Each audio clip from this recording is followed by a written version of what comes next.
चर्चा गर्ने भन्दा यो बल फोर्स है। यो बल भन्ने कुरा हामीले अब क्लास 5 देखि स्टार्ट हुन्छ, 5 6 7 8 9 10, त्यसपछि +2 ब्याचलर इभन मास्टरमा पनि। र यो बलको कुरा भन्ने हो भनेपछि हाम्रो जीवनमा हाम्रो लाइफमा है जतिखेर पनि काम लागिरहेको हुन्छ।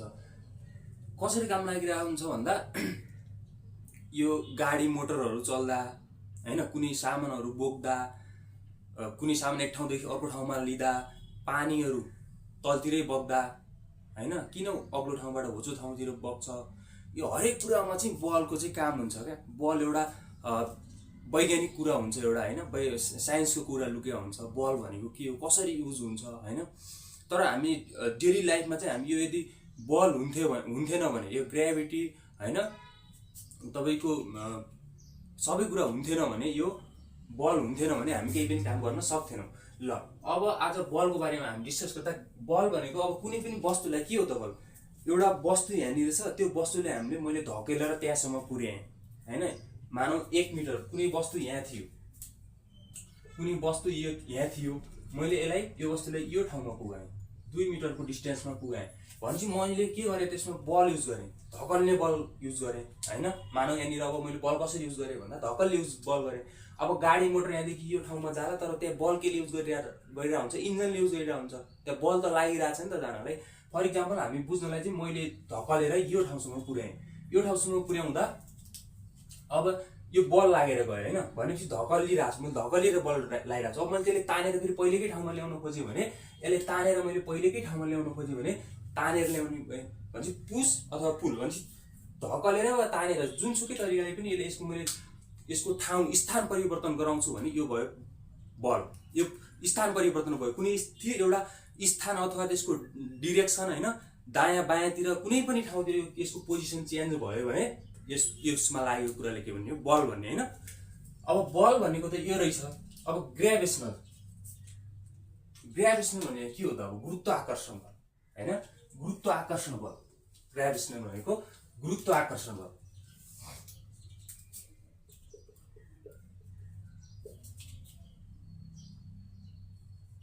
गुरुत्वाकर्षण बल भने के हो त? यो गुरुत्वाकर्षण बल अब हामीलाई थाहा छ, गुरुत्वाकर्षण बल भनेपछि कुनै पनि वस्तुमा लाग्छ, कुनै पनि ठुलो पिण्डले आफ्नो केन्द्रतिर तान्छ हैन, कुनै त्यो सानो वस्तुले आफूतिर तान्न खोज्छ, तिनीहरू बीचमा एउटा किसिमको शक्ति, तिनीहरू बीचमा एउटा उत्पन्न हुने बल हुन्छ भने त्यसलाई गुरुत्वाकर्षण भन्ने हो। जस्तै मानौ गुरुत्वाकर्षणको कारणले के हुन्छ भन्दा, यो जस्तै यो ब्रह्माण्डमा सनको वरिपरि हैन, सूर्यको वरिपरि पृथ्वी हैन, पृथ्वीको पनि उपग्रह चन्द्रमा लगायत सम्पूर्ण ग्रहहरू वरिपरि घुमिरहन्छन्। त्यो कारण भनेको के कारणले घुमिरहन्छ भन्दा, त्यो भनेको गुरुत्वाकर्षण बलको कारणले गर्दा हो। सूर्यसँग गुरुत्वाकर्षण बल छ र ती अरू पिण्डहरूसँग पनि छ, अफकोर्स उनीहरूसँग पनि गुरुत्वाकर्षण बल छ। एक अर्काको गुरुत्वाकर्षण बलको कारणले गर्दा त्यो स्टेबल एउटा तिनीहरूको पोजिसनमा चाहिँ के हुन्छ त, घुमिरहन्छन् तिनीहरू, र आफ्नै कक्षमा पनि के हुन्छन् त, घुमिरहन्छन्। त्यो कारणले गर्दा हो गुरुत्वाकर्षण बल हुन्छ। अब गुरुत्वाकर्षण बल मानौ एउटा वस्तु यहाँनिर छ है, मानौ एउटा वस्तु यहाँनिर छ, एउटा वस्तु यहाँनिर छ। अब गुरुत्वाकर्षण बल भन्ने बित्तिकै हामी कुनै पनि वस्तु, कुनै जुनसुकै कुरामा पनि लाग्यो, जस्तै यहाँनिर एउटा फर लाइक इक्जाम्पल एउटा मान्छे यहाँनिर छ, एउटा मान्छे यहाँनिर छ, यी दुईजना बिच पनि यिनीहरूको डिस्टेन्स छ। मानौ यहाँनिर अहिले वस्तुकै कुरा गरौँ है, अहिले यहाँनिर वस्तुमा यो जस्तै यहाँनिर ए वस्तु छ, यहाँ बी वस्तु छ, कुनै पनि होस् वस्तु, ढुङ्गा माटो गाडी कुनै पनि दुई ठाउँमा एउटा वस्तु छ, यसको केजी मानौ, यसको वेट 100 केजी छ, यसको केजी 20 केजी छ, यिनीहरूको डिस्टेन्स 10 मिटर छ भनेपछि यिनीहरूमा पनि के हुन्छ, एक अर्कामा के हुन्छ त, फोर्स लागिरहेको हुन्छ। यसलाई भन्ने गुरुत्वाकर्षण बल। अब सन के छ त, सन यहाँ छ भने सनको वरिपरि के हुन्छन् त, ग्रहहरू घुमिरहन्छन् यसरी वरिपरि, कोही टाढा होला कोही नजिक होला, तर यसको वरिपरि घुमिरहन्छन् नि। यो घुमिरहनुको कारण पनि के हो त, गुरुत्वाकर्षण बल हो। कुनै पनि वस्तुले, कुनै पनि ठुलो पिण्डले कुनै पनि वस्तुलाई आफ्नो केन्द्रतिर तानिरहन्छ हैन, आफ्नो केन्द्र एउटा पोजिसनमा एउटा डिस्टेन्ससम्म मेन्टेन गरेर राखेर त्यसको वरिपरि घुमिरहन्छ भने हामी त्यसलाई के भन्ने हो त, गुरुत्वाकर्षण बल भन्ने हो। भनेपछि प्रायः जसो गुरुत्वाकर्षण बलको कुरा गर्ने हो भने प्रायः जसो ठुलो वस्तुले सानो वस्तुमा गुरुत्वाकर्षण को प्रभाव देखिरहन्छ प्रायः जसो। जस्तै सनको वरिपरि ग्रहहरू घुम्छन् हैन, त्यो कारण भनेको के हो चाहिँ ठुलो वस्तुको त्यो गुरुत्वाकर्षण बल देखिरहेछ कम्पेयर टु द स्मल सानो कुराहरूमा। जस्तै सानो वस्तुको पनि त गुरुत्वाकर्षण बल लागिरहन्छ, तर सानो वस्तुको गुरुत्वाकर्षण बलै लाग्दैन हैन। त्यही हो, अब कुनै ठुलो मान्छे छ भने त्यसको पावर बढी होला हैन, त्यसको गुरुत्वाकर्षण क्याप्चर बढी होला, बढी लाग्न सक्छ। कुनै सानो अब छ मानौँ हैन, कोही हिँडिरहेको मान्छे छ भनेपछि त्यसको गुरुत्वाकर्षण कम होला, लाइक त्यसरी पनि बुझ्नुस् न। अब गुरुत्वाकर्षण बल भयो, अब यो गुरुत्वाकर्षण बल सम्बन्धी एउटा नियमहरू न्युटन्सले एउटा नियम दिनुभएको छ, 3टा नियम, पहिलो दोस्रो र तेस्रो नियम। हामी नियमभित्र जाने होइन, नर्मली नियम भन्ने हो। नियम भनेको के हो भने गुरुत्वाकर्षण बलको बारेमा हामीले जे भन्यो त्यही कुरा हो। जस्तै दुईवटा कुनै वस्तु छ, कुनै पनि वस्तुले आफूले केन्द्रित गरेर तान्छ, यिनीहरूको उसँग माससँग के हुन्छ भने डाइरेक्टली प्रोपोर्सनल हुन्छ। यिनीहरूको माससँग के हुन्छ, डाइरेक्टली प्रोपोर्सनल हुन्छ है। जस्तै हामीले गुरुत्वाकर्षण बलको कुरा गरिसक्यौँ। अब न्युटन्स ल है, आइजक न्युटन्सले पत्ता लगाएका थिए यो गुरुत्वाकर्षण सम्बन्धी नियम, 3टा नियम। जस्तो अब उहाँको नियमको कुरो गर्ने के हो भने जस्तै ए वस्तुको के होला, वेट पनि को कुरा गरेर हामीले 20 केजी छ, यिनीहरूको डिस्टेन्स 10 मिटरको डिस्टेन्समा छ भनेपछि यिनीहरूमा एउटा किसिमको फोर्स लाग्छ। के फोर्स लाग्छ भन्दा यिनीहरूमा न्युटन्स फोर्स लाग्छ। न्युटन फोर्स भनेको यिनीहरूको माससँग, यिनीहरूको मास छ नि, यिनीहरूको मास m1 जस्तै m2 यिनीहरूसँग गुणा हुन्छ, यिनीहरूको माससँग गुणा हुन्छ। गुणा र डाइरेक्टली प्रोपोर्सनल हुन्छ, हाम्रो बराबर भन्दा डाइरेक्टली हुन्छ। डाइरेक्टको अर्थ के हो कि कुनै पनि वस्तु यहाँनिर छ, जस्तै फोर्स छ भन्छ यहाँ हामी यो डाइरेक्टली प्रोपोर्सनल ए बी भन्नु। यिनीहरू ए को मान बढ्दा पनि बी को मान बढ्दा पनि दुईटैको मान बढ्दा पनि के हुन्छ त एफ पनि बढ्छ। ती ए र बी बढ्दा एफ पनि बढ्ने भयो। भन्नुको अर्थ ए को मास ठुलो छ, बी को मास ठुलो छ, यिनीहरूको मासहरू बढ्दा एफ को भ्यालु पनि बढ्ने भयो। एफ फोर्स पनि के आउने भयो, गुरुत्वाकर्षण बल फोर्स। जस्तै न्युटन फोर्स के हुने भयो त, बढ्ने भयो। जस्तै यिनीहरूको मास घट्यो भने के हुने भयो त, फोर्स पनि घट्ने भयो। यो कुरालाई भनिन्छ डाइरेक्टली प्रोपोर्सनल, कुरैसँग डाइरेक्टली है। अब इन्भर्सली प्रोपोर्सनल हुनुहुन्छ यिनीहरूको डिस्टेन्ससँग। यिनीहरूको ए र बीचको डिस्टेन्स कति छ, 10 मिटरको हामीले कुरा गर्यौँ भनेपछि यो डिस्टेन्सको के हुन्छ त, स्क्वायर हुन्छ। यो इन्भर्सली प्रोपोर्सनल भनेपछि F is inversely proportional 1/c भन्नु।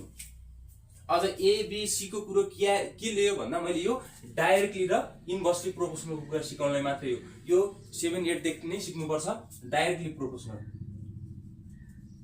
प्रोपोर्सनल र अर्को इन्भर्सली।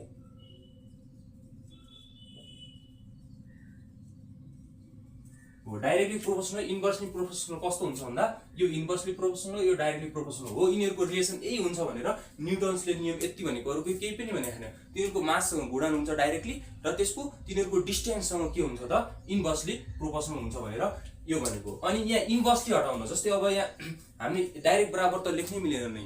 न्युटनले के भनेको छ, डाइरेक्टली इन्भर्सलीको कुरा गरेको छ। हाम्रो यो अब यसैमा गर्दियौ हामी।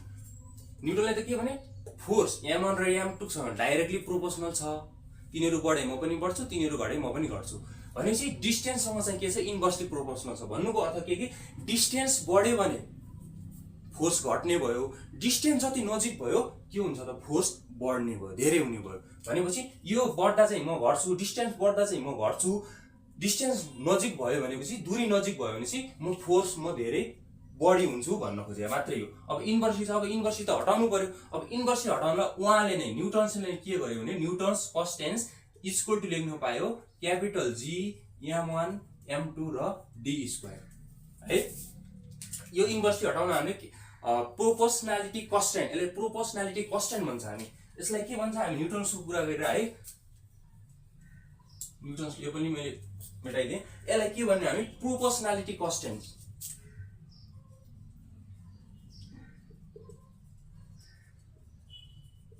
प्रोपोर्सनालिटी कन्स्टेन्ट भनेको यो जी भ्यालु, जी राख्नु। अब जी भनेको के हो त, यो न्युटन्सको त्यो एउटा न्युटन्सले आफूले दिनुभयो कन्स्टेन्ट जी। जी भनेको के हो भन्दा अब गुरुत्वाकर्षण बल सबै ठाउँमा प्रभाव देखिन्छ। ठोस वस्तुमा पनि देखिन्छ, कुनै ढुङ्गामा पनि देखिन्छ, इट्टामा पनि देखिन्छ, घर बिल्डिङमा पनि देखिन्छ, पानीमा पनि देखिन्छ, समुद्रमा देखिन्छ, ठुल्ठुला नदीमा देखिन्छ। किन अग्लो भिरतिरको पानी सरसर्ती बगेर ओह्रालोतिर जान्छ हैन, त्यो कुरामा पनि देखिन्छ। भनेपछि वस्तुको कुनै आकारसँग म्याटर गरेन। त्यो म्याटर नगर्नु कारणले जुन ठाउँमा पनि हामी यसको भ्यालु कन्स्टेन्ट हुन्छ, पानीमा होस् या बाहिर होस् या थेप्चो होस् या गोल होस् या कस्तो होस् या कस्तो होस्, त्यसमा भ्यालु भनेको एउटै लाग्छ, प्रोपोर्सनल पर्सेन्ट जी को भ्यालु। यसको भ्यालु भनेको कति हुन्छ 6.67 इन्टु 10 टु जी पावर कति हुन्छ 24। 6.67 इन्टु 10 टु जी पावर 24। 6.67 इन्टु 10 त्यसको हेरौँ है, म कन्फ्युज भएँ। यो फेरि कन्सेप्ट मात्रै याद हुन्छ, सरी यो माइन्डको अलिकति यस्तो कुरा चाहिँ यादै भयो। 6.67 इन्टु 10 टु जी पावर 11 है, -11। यसको अब यति हुन्छ, यसको भ्यालु यति मात्रै कन्स्टेन्ट। भनेपछि यसको अब हामी युनिटको कुरा गर्ने हो, केमा हामी यसलाई मेजर्स गर्ने, बललाई हामी केमा मेजर्स गर्ने, हाम्रो डेली लाइफमा भइरहेका कामहरू, फ्याक्ट्रीहरू बनिरहेको, बिल्डिङहरू बनिरहेको छ, हरेक कुराको स्ट्रक्चर हेरेर हामीले केही कुरा बनाइरहेको छ भनेपछि अब यसको हामीले बलको दूरीको हामी केमा क्याल्कुलेट गर्ने भने यसको युनिट के छ त, ग्रेभिटीको कुरा हामी यहाँ छँदैछ। अब यसको युनिट भनेको के हुन्छ भने हामी यसलाई केजीमा माथि गुणा गर्ने हो, केजीमा। त्यसपछि युनिटको डिस्टेन्समा कुरा गर्दा KG newton KG per metre square. यो के हुने भयो त यसको unit newton per KG, newton KG per metre square हुने भयो। किन यिनीहरू दुईटा मासको कुरा छ, यिनीहरू डाइरेक्टली छन्, माथि नै आयो, यसको भ्यालु पनि न्यूटन भयो, यसको unit newton KG per metre square. यो मिटर स्क्वायर के छ तल छ, त्यसैले माइनस जाँदा चाहिँ माइनस हुन्छ। मैले चाहिँ यो उसमा गरेर त्यही तल नै राखिदिएँ। भन्नुपर्दा kg newton KG per metre square के हुने भयो त, यसको युनिट हुने भयो। हामी केजीमा डिस्टेन्स, तिनीहरूको बल, गुरुत्वाकर्षण बल अथवा फोर्स निकाल्दा हामी त्यसलाई केमा निकाल्ने भयो, हामी केजीमा निकाल्न सक्यौँ। अब केजी भन्दा सानो युनिटमा पनि निकाल्न सक्यौँ होइन, हामीले ग्रामहरू त्योमा अनि ठुलो प्रायः चाहिँ ठुलो कुरोको निकाल्यो भने केजीमा निकाल्ने हो। अनि जीको मान न्युटन भइहाल्यो। मिटर स्क्वायर भनेको यिनीहरूको दूरी कति मिटरमा, हामी किलोमिटर पनि गर्न सकियो होइन, सेन्टिमिटरमा गर्न सकियो, तर हामी प्रायः जस्तो चाहिँ यसको मेन युनिट भनेको newton kg per metre square के भयो त, यसको युनिटमा हामी चाहिँ यसलाई क्याल्कुलेट गर्छौँ भने यो कुरा सकियो। अब अर्को कुरा के छ भने ग्रेभिटी। अब ग्रेभिटीको कुरा गर्ने हो भने गुरुत्व बल अघि हामीले गुरुत्व आकर्षण बलको कुरा गऱ्यौँ, ग्राभिटेसनल्स हैन। अब अहिले चाहिँ ग्रेभिटी, जस्ट ग्रेभिटी मात्रै भनेको के हो भनेपछि ग्रेभिटी गुरुत्व बल, जस्ट गुरुत्व बल भनेपछि एकचोटि गरे न्युटन के भयो, एक्सप्लेन गरिरहेथे होइन, पढिरहेथे आफ्नो काम गरिरहेथे। अब दिक्क भयो होइन। अनि एक दिन दिउँसो घाम लागिरहेको रहेछ, पानी पऱ्यो, दिनभरि पानी पऱ्यो, भित्रै बसेर काम गरिरहेको, एक्सप्लेन गरिरहेको, एक्कासी बाहिर घाम लाग्यो। अनि न्युटनले सोच्यो अब बाहिर जानुपर्छ। त्यतिखेर यो पत्ता लगाएको थिएन। अनि बाहिर गएर घाम लागिरहेको रहेछ, स्याउको बोट मुनि। अब युरोपतिर त स्याउ, युकेतिर त मजाले होइन, जर्मनतिर त के हुन्छ स्याउ खेती गरिन्छ। अनि स्याउको तल बसिरहेको थिएँ, ट्याक्क माथिबाट स्याउ झरिरहेछ, त्यही कुरो। अनि स्याउ झरिसकेपछि न्युटनले सोच्नु भयो कि यो हो किन यो जमिनतिरै झर्छ, यो माथितिर पनि जानुपर्ने, किनकि अग्लो ठाउँको वस्तु जमिनतिरै झर्छ। अब माथि हिमालको हिउँ पानी जम्छ, डल्ला हुँदै तल झर्छ, पानी भयो, पानीमा परिणत हुन्छ, त्यसपछि बगेर तलतिरै आउँछ। किन? यो कारण के छ भन्दा तिनले पत्ता लगाए कि यसको गुरुत्व बल हुन्छ, गुरुत्व आकर्षण बल हुन्छ पृथ्वीको आफ्नो केन्द्रतिर। जस्तै यो पृथ्वी छ, पृथ्वी गोलो छैन, थ्याप्चो टाइपको छ। जस्तै यो पृथ्वी छ है, यो अर्थ छ भनेपछि यो अर्थले कुनै पनि वस्तु, यो पृथ्वीको वरिपरि हुने कुनै पनि वस्तुले आफ्नो केन्द्रतिर तान्न खोज्छ। यो केन्द्रतिरको बलको मान हुन्छ 9.8 मिटर पर सेकेन्ड स्क्वायर हुन्छ है। यसले चाहिँ कुनै पनि वस्तुलाई, मानौ ग्रेभिटी, त्यो स्याउ तलतिरै खस्यो भनेपछि यो 9.8 मिटर पर सेकेन्ड स्क्वायरको ग्रेभिटी बल भयो, गुरुत्व बल भएको कारणले गर्दा पृथ्वीको गुरुत्व बल भएको कारणले गर्दा पृथ्वीको सेन्टरतिरै आउन खोज्यो, पृथ्वीको यो सेन्टरतिरै आउन खोज्यो। यो बल कहाँबाट लागिरहेछ भने पृथ्वीको सेन्टरतिरबाट लागिरहेछ, बिचैको सेन्टरबाट लागिरहेछ। सेन्टरतिरबाट 9.8 मिटर पर सेकेन्ड स्क्वायरको बल गुरुत्व बल लागेको कारणले गर्दा कुनै पनि वस्तु तल झर्यो, त्यो बोर्डबाट झरेको स्याउ पनि के भयो त तलैतिर, पाकेको फल पनि के भयो त तलैतिर झरेको। भनेपछि अब पृथ्वी त यस्तो छ भने चाहिँ हामी पृथ्वीको जुनसुकै ठाउँमा पनि 9.8 मिटर पर सेकेन्ड स्क्वायरको गुरुत्व बल लाग्छ कि लाग्दैन भन्ने हो, यो लाग्दैन किनकि पृथ्वी थ्याप्चो छ। भनेपछि यो भागतिर के छ त डिस्टेन्स कम छ, यो भागतिर सेन्टरदेखि डिस्टेन्स के छ त कम छ, यो भागतिर के छ त सेन्टरदेखि डिस्टेन्स के छ बढी छ। भनेपछि ग्रेभिटीको भ्यालु हामी यो ठाउँतिर हाम्रो लाग्ने भ्यालु भनेको कति हुन्छ 9.78 हुन्छ, 9.78 मिटर पर सेकेन्ड स्क्वायर है। यो हाम्रोतिर यो क्षेत्र यो चाहिँ भूमध्य रेखा बिचको सेन्टर 9.8 मिटर स्क्वायर भयो हाम्रो यो क्षेत्रतिर, किनकि पृथ्वीको यो ठाउँमा त डिस्टेन्स बढी छ भनेपछि सेन्टरबाट लाग्ने force 9.78 metre per second square हुन्छ। यो ठाउँमा लाग्ने कुनै पनि वस्तुमा गुरुत्व बल भनेपछि यो ठाउँ के छ त नजिक छ भनेपछि यहाँ कति लाग्छ भने 9.83 मिटर पर सेकेन्ड स्क्वायर। अब यो दुईटैलाई एउटा एभरेजमा हामी भ्यालु हामी क्याल्कुलेट गर्दा कुनै इक्जामहरुमा क्याल्कुलेट गर्दा हामी यसको चाहिँ एभरेज लिने गर्छौं 9.8। अब भास्ट एउटा ओभर ट्यालेन्ट स्टुडेन्टको लागि क्वेशन कस्तो हो भन्दा यो भ्यालु युज गर भनेर क्वेशनमा झुकाएर दिन सक्छ, यो भ्यालु युज गर भनेर दिन सक्छ। प्रायः जस्तो स्टुडेन्टलाई यो थाहा हुन्छ। अब सानो स्टुडेन्टको कुरा गर्ने हो 5 6 7 8 अन्डर 10 को कुरा गर्ने हो भने हामी प्रायः 10 पनि भ्यालु लिन सकिन्छ 10 मिटर पर सेकेन्ड स्क्वायर भन्नुको अर्थ। अब मानौं यहाँनिर हामी एउटा सुनको डल्ला गोल्डको डल्लालाई हामी यहाँदेखि यहाँ तल खसालौं पृथ्वीको सेन्टरतिर भनेपछि यो प्रत्येक सेकेन्डमा एक सेकेन्डमा कति दूरी पार गर्छ भने 9.8 मिटर पर सेकेन्ड स्क्वायरको अर्थ के हो कि एक सेकेन्डमा 9.8 दूरी पार गर्छ भनेपछि हरेक सेकेन्ड पहिलो सेकेन्डमा यति पार गर्ला, दोस्रो सेकेन्डमा यही गुणाले बढ्दै जान्छ प्लस 9.8 छँदै थियो प्लस 9.8 भएर अझ बढेर यसको दूरी बढ्दै यसको के हुन्छ त स्पिड बढ्दै जान्छ। भन्नुको अर्थ गुरुत्वाकर्षण बलको यो स्पिड भन्ने कुरो तलतिर खस्दै जाँदा प्रत्येक सेकेन्डमा तलतिर खस्दै जाँदा 9.8 मिटर पर सेकेन्ड स्क्वायरले के हुन्छ त स्पिड बढ्दै जान्छ तलतिर जमिनतिर झर्ने कुरा, माथिबाट फाल्ने कुनै कुरा बिस्तारै त्यसपछि जति तल आउँछ त्यति के हुन्छ त्यसको स्पिडहरु तल खस्दै आउँछ। यो कुरो भयो। अनि एउटा अर्को कुरो भयो अब के भनेको छ पृथ्वीको ग्रेभिटी सबै वस्तुमा समान तरिकाले लाग्छ। पृथ्वीमा भएको ग्रेभिटी सबै ठाउँमा समान रूपले लाग्छ भन्नुको अर्थ पृथ्वीको ग्रेभिटी सबै वस्तुलाई थेप्चो कालो ठुलो सानो सबै जति 20 किलो भयो भने त्यही ग्रेभिटी लाग्ने हो, 100 किलोको भयो भने त्यही ग्रेभिटी लाग्ने हो। त्यसपछि कुनै पनि वस्तु गाडी मोटर घर बिल्डिङ पानी हवाईजहाज जे सुकै चिजमा पनि ग्रेभिटी लाग्ने भनेको 9.8 समान हो, समान तरिकाले लाग्छ है मिटर पर सेकेन्ड स्क्वायर। भनेपछि त्यसो भए हामी सँगै यहाँनिर अब यो कुरा आयो हाम्रो ग्रेभिटीको हामीले कुरा गरिसक्यो एक्सिलेरेसन ड्यू टु ग्रेभिटी। अब एक्सिलेरेसन कति कुरा हुन्छ भन्ने कुन स्पिडले बढ्यो भन्ने कुरा गरे मैले, यो कुरा पनि मैले भनिसके। एक्सिलेरेसन के हुन्छ त हरेक सेकेन्डमा त्यही गुणाले बढ्दै गएको हुन्छ जमिनतिर। ग्रेभिटी पनि कुरा गरिसक्यौं। अब फेदर्स एन्ड कोइन एक्सपेरिमेन्ट एउटा क्लास 10 मा एउटा के राखिदिएको छ भने एउटा यो न्युटनको ग्रेभिटीको यो नियम अनुसार एक्सिलेरेसन ड्यू टु ग्रेभिटीमा अनि गुरुत्व बलको के प्रभाव गर्छ कि गर्दैन वस्तुमा समान वस्तुमा कसरी गर्छ भनेर एउटा एक्सपेरिमेन्ट गरेको थियो।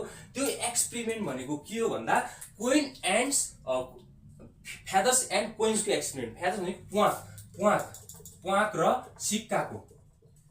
सिक्काको एक्सपेरिमेन्ट गरेको थियो है, एक्सपेरिमेन्ट गरेको थियो। त्यो ग्यालिलियो गरेको थियो। ग्यालिलियोले कहिले गरेको थियो भने 1590 मा गरेको थियो ग्यालिलियोले। ग्यालिलियो भनेका कहाँ हुन् भने यिनी इटलीका हुन्।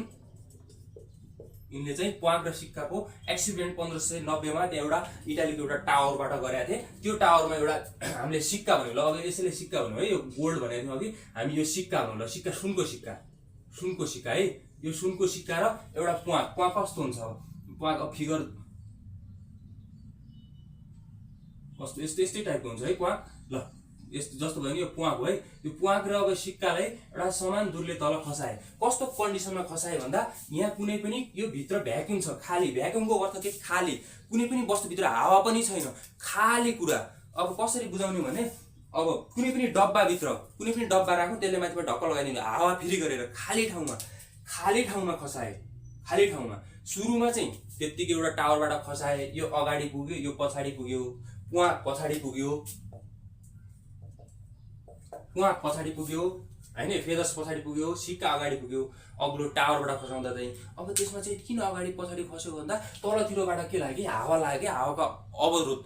किनकि प्वाक तल खस्दै त्यही 9.8ले त दुईटैमा लागेको थियो। 9.8 मिटर पर सेकेन्डको स्क्वायरको स्पिडले त दुईटैमा लागेको थियो नि, फोर्स दुईटैमा लागिरहेको थियो। तर तलतिर खस्दा तलबाट हावाले अवरोध गरिदियो, ए तल नजा, म यहाँ छु भनेर सिक्कालाई चाहिँ कुनै पनि अवरोध गरे कम्पेयर टु कुनै न्यून एकदमै 0.00001% मात्रै गर्यो। अब यो एकदम माथिल्लो कुरा हो। अहिले तल्लो कुरा बुझ्ने हो भने सिक्काले कुनै पनि हावाले इफेक्ट गरेन, डाइरेक्ट तल झर्यो भने प्वाकलाई चाहिँ तलबाट हावाले रोकिदियो, तल झर त झर्यो, यो भन्दा पछि झर्यो भन्नुको अर्थ यहाँ चाहिँ अगाडि पछाडि झर्यो। अनि भ्याकुममा एक्सपेरिमेन्ट गर्नुभयो, यही भ्याकुममा यहाँभित्र कुनै पनि हावा छैन, इम्प्टी खाली छ, यहाँभित्र केही पनि कुरा छैन, शून्य कुरा छ, जिरो कुरा केही पनि छैन।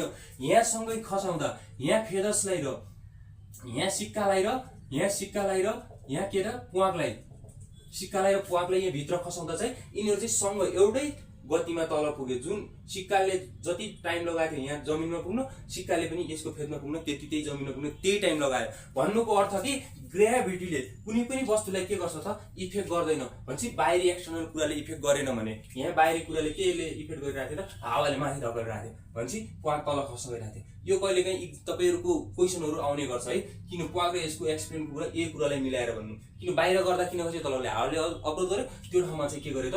शून्य ठाउँ थियो, कुनै पनि अवरोध गर्ने भएन, ग्रेभिटीको कारणले गर्दा सँगै खस्यो। भनेपछि यो कुराहरू यहाँबाट तपाईँहरू लिन सक्नुहुन्छ है। अब फेदर्स यसको पनि हामी एक्सपेरिमेन्टको कुरा पनि गरिसक्यौँ। अब acceleration due to gravity of earth है। अब acceleration due to gravity on earth. अब एक्सिलेरेसन कुन एक्सिलेरेसन भन्नेको कुरो के हो भनेपछि अब कुन एक्सिलेरेसनमा कुरा पर्ने हो? अब वेटको कुरा, तौलको कुरा पर्ने है, तौलको कुरा पर्ने यसमा, तौल वेटको कुरा। अब हामी कुनै पनि वस्तुले वेट लिन्छौँ, कुनै पनि तराजुमा हामीले कुनै पनि वस्तुलाई के गर्छौँ त? हामी वेट लिन्छौँ भनेपछि अब यो वेट लिँदा हामीले यसलाई कुनै पनि वस्तुले वेट लिँदा यसमा चाहिँ कसरी इफेक्ट गर्छ भनेपछि यो चाहिँ न्युटनको दोस्रो नियम सम्बन्धी पर्यो। हामीले योभन्दा अघिका कुरा गरेका कतिपय कुराहरू फर्स्ट नियमसँग छन्, दोस्रो नियम र तेस्रो नियमको कुरा एउटै हो। त्यसको डाइरेक्सन, त्यसको भन्ने तरिका, दूरी, अवस्थाको कुरा मात्रै फरक हो। कन्सेप्ट भन्ने फाइनली कुरो एउटै हो। र यहाँ न्युटनको दोस्रो नियम अनुसार लागू हुन्छ यो acceleration due to gravity of अर्थमा कुरा गर्ने भने अब अर्थको एक्सिलेरेसन कति हुन्छ, स्पिड जस्तै हामी बाइकको एक्सिलेटर घुमाएर कति स्पिड बढाउँछौँ भन्ने हुन्छ नि त, त्यही टाइपको कुरा हो तौलको कुरा गर्ने भने हामी तौललाई के भन्छौँ? हामी यसलाई सिम्बल वेट भन्छौँ। वेट इन्टु एम इन्टु जी लाग्छ। अब मास इन्टु ग्रेभिटी। अब वस्तुको मास, पिण्ड है, मास कति छ त्यसको? 10 केजी, 5 केजी, 2 केजी होइन छ भनेपछि अब त्यही ग्रेभिटीले त्यहाँ इफेक्ट गरिरहन्छ। यही ग्रेभिटीले त्यसलाई के गर्नुपर्छ? मल्टिप्लाई गरेपछि एम इन्टु जी भनेपछि हामी कुनै वस्तुको तौल निकाल्छौँ, कति केजी छ त, त्यसको वेट निकाल्छौँ हामी। के गर्छ र डब्ल्यु गर्नु एम इन्टु जी निकालेर। यति कुरा हो, अरू केही होइन। अब यसमा के acceleration due to gravity on earth भनेको छ, सर्फेस अफ द मुन। अब मानव अब अर्थको कुरा यहाँ पनि हामी एउटा कुरालाई जोड्छौँ। अब हामी यो कुरामा यो कुरालाई यहाँबाट हामी के गर्छौँ त? हामी भेरिफाई हुन्छौँ है, यसबाट हामी क्लियर हुन्छौँ। जस्तै यहाँ तराजु छ एउटा है, यहाँ तराजु छ, कुनै पनि कुरा हामीले यहाँ जोख्या छ। यो मुनको कुरा छ, यो के को कुरा छ? अर्थ, EARTH अर्थ, यो अर्थको कुरा छ। यो पृथ्वीको कुरा छ, यो कहाँको छ? चन्द्रमाको। अब हरेक मुनहरूको हरेकको ग्रेभिटी फरक छ। जस्तै जुपिटरको छुट्टै होला, बृहस्पतिको छुट्टै होला, शनिको छुट्टै होला, अब साना ग्रहहरूको छुट्टै होला, सानो वस्तुको पिण्डको छुट्टै होला, तपाईँको छुट्टै होला, फलानुको छुट्टै होला, उसको छुट्टै होला भने सबको के हुन्छ? छुट्टै हुन्छ। पृथ्वीको चाहिँ 9.8 छ, हामीले कुरा गरिसक्यौँ। मुनको कति छ भनेपछि यसको कति छ? 1.6 मिटर पर सेकेन्ड स्क्वायर। भनेपछि हामीले जो यसको कुरा गरेको थियो 9.8 मिटर पर सेकेन्ड स्क्वायर हुन्छ ग्रेभिटी यसको होइन, ग्रेभिटी गुरुत्व बल। भनेपछि चन्द्रमा गुरुत्व बल कति हुन्छ त? 1.6 मिटर पर सेकेन्ड स्क्वायर। भनेपछि 6 गुणा कम हुने रहेछ, 6 गुणा बढी हुने रहेछ। 6 गुणा, 6 गुणा के छ त कम, 6 गुणा, 6 टाइम के छ त कम रहेछ मुनको ग्रेभिटी पृथ्वीको कम्पेयरमा। भनेपछि यहाँ हामीले अब यसलाई हामीले यहाँ 10 केजी छ, यहाँ यो 10 केजीले हामीले यो ठाउँमा वेट लियौँ पृथ्वीमा, भनेपछि कुनै वस्तुले हामीले यो ठाउँमा लियौँ भनेपछि यो 10 केजी भयो भने यही 10 केजीले हामीले उठाएर चन्द्रमामा लग्यौँ, चन्द्रमामा लगेर यसलाई जोग्दा के होला त, यसको वेट के हुन्छ त बढी हुन्छ, यसको वेट के हुन्छ बढी हुन्छ, बढी हुन्छ कि कम हुन्छ, बढी हुने भयो। किनकि यहाँ 9.8 को पृथ्वीको केन्द्रतिर तान्न खोजिरहेको छ नि त, यहाँ के भयो त बढी भयो भनेपछि यहाँ के हुन्छ त कम हुन्छ वेट। हामी त्यहाँ अब यहाँ एउटा कुरा भन्नुस् कि चन्द्रमामा 10 केजी उठाउने मान्छेले मुनमा कति उठाउन सक्छ त 10 into 6 गुणा भनेपछि 60 केजी उठाउन सक्छ ल। भनेपछि यसको 6 गुणा बढी, 6 गुणा यो के छ त गुणा बढी छ है, यो बढी कमले झुक्किया होला। यो 6 गुणा कम भन्नु र यो 6 गुणा बढी भन्नु एउटा यिनीहरूको गुरुत्व बलको कुरा गर्ने भने, गुरुत्वाकर्षण बलको कुरा गर्ने हो भने यिनीहरूको 6 गुणा बढी छ। गुरुत्व ग्रेभिटीको कुरा गर्ने भने, गुरुत्व बलको कुरा गर्ने भने पृथ्वीको 6 गुणा बढी छ, यसको 6 गुणा कम छ। भनेपछि हामी पृथ्वीको 10 केजी, यहाँ हामी 60 केजी हुने भयो, केजी धेरै हुने भयो। त्यहाँ के हुने छ 6 गुणा बढी हुने भयो क्या। यहाँ 6 गुणा कमको अर्थ होइन कि 6 गुणा बढी हुने भयो। फोर्स चाहिँ 6 गुणा कम लाग्ने भयो कि त्यसलाई तलतिर तान्ने, यसलाई 9.8 ले बढी लाग्ने भयो तलतिर तान्ने, भनेपछि यसले चाहिँ के हुने भयो त वेट बढी लाग्ने भयो। चाहिँ त्यो कारणले गर्दा पृथ्वीको